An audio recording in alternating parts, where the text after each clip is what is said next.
Alright, the next thing we're going to learn is the properties of parallelograms, talking about their angles. And so in this parallelogram, A, B, C, D, what we're going to look at today is at the opposite angles, so A and C. So angle A is congruent to angle C, and also B and D are also congruent.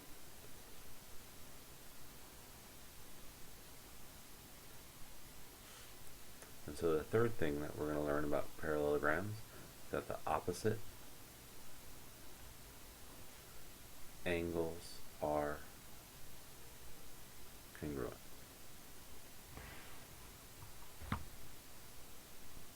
So just like before, I'll do the first example, you copy it in your notes, and then you do the second example on your own.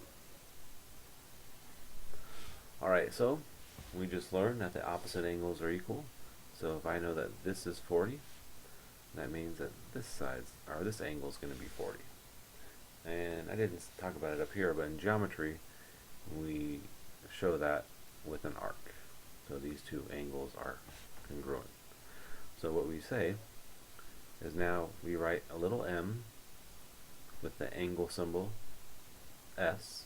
So the measure of angle S is going to equal the same as the measure of angle Q, because the opposite angles are congruent. So we know that the measure of angle S equals 40 degrees. Try 1B on your own, and again, I want to see a geometric sentence as your answer. Alright, the next thing that we're going to learn about the angles of the parallelogram,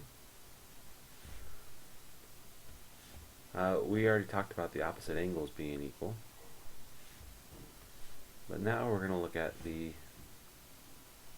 adjacent angles. Adjacent just means the angles that are next to each other. And so it doesn't matter how you do this, these angles will always add to 180 degrees. It doesn't matter how you make that circle, as long as the two angles are touching, they will always add to 180 degrees. This is true for any parallelogram. These two angles will always add to 180 degrees. And the last one, these two angles will always add to 180 degrees. So let's look at an example. Actually, let's write our statement for the fourth thing that we've learned. And what we're going to say is that the adjacent angles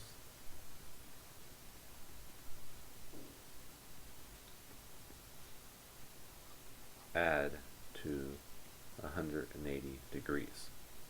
And two angles that add to 180 degrees, we have a word for that in geometry. It's called supplementary.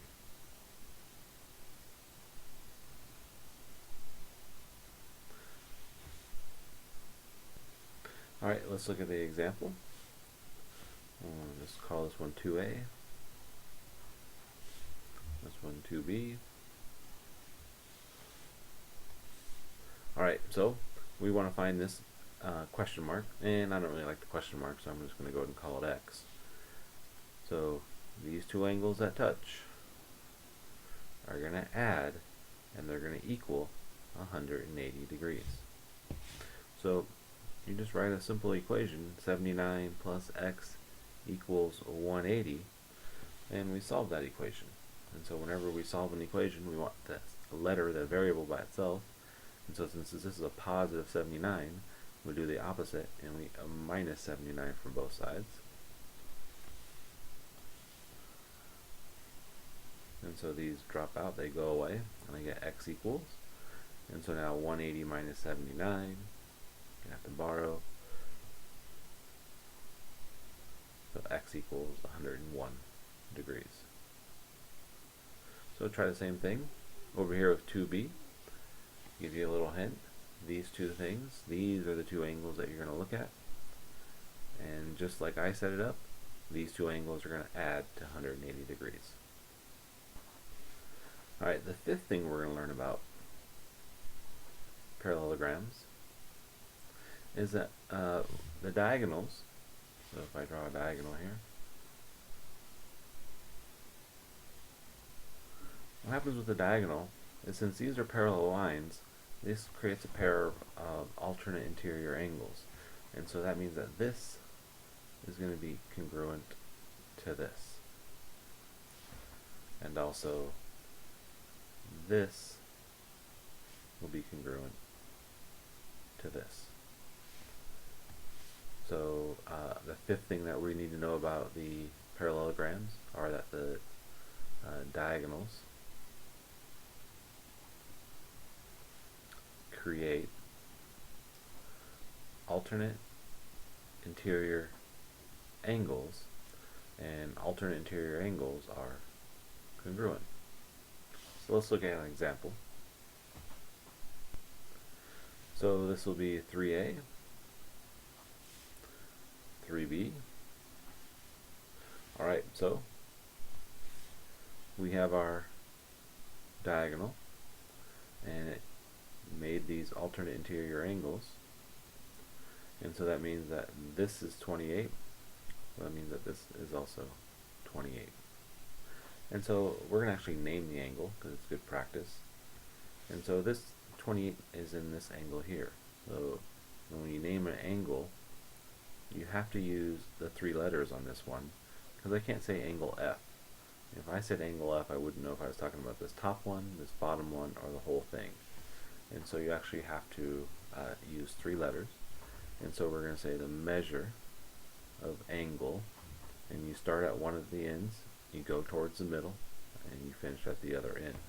The measure of angle DFE is equal to 28 degrees. So again, I want to see this complete geometric sentence and try to show the same markings that I did when you do 3B. Alright, the last example, 4A and 4B. What we're going to do is we're going to look at this, and you're going to see that this here is our diagonal, and we just talked about it, that these create alternate interior angles. So what I need to do is I'm going to go ahead and call this X instead of the question mark. The alternate interior angles are equal. So here's the one angle, alternate interior, and that is alternate interior with this angle. So these two things are the same. So you can go ahead and call this one X. And the reason I want to put that X there is because now you'll notice that I have these three angles, and they make a triangle. And one of the things that we know about a triangle is if you add up the three angles, they always equal 180. So now we can solve this equation. Combine the 55 and 35, and that gives us 90. And now we just solve the equation by moving the 90 to the other side, so you minus the 90. And so we're going to finish with x equals 90. And so we go back up here to that question mark. It wanted that angle. And so like we practiced in the last example, we want to name it proper. And so this would be MKJ.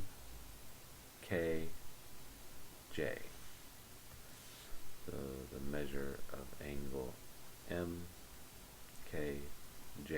is equal to 90 degrees. So try 4B on your own. When you're done, bring me your notes.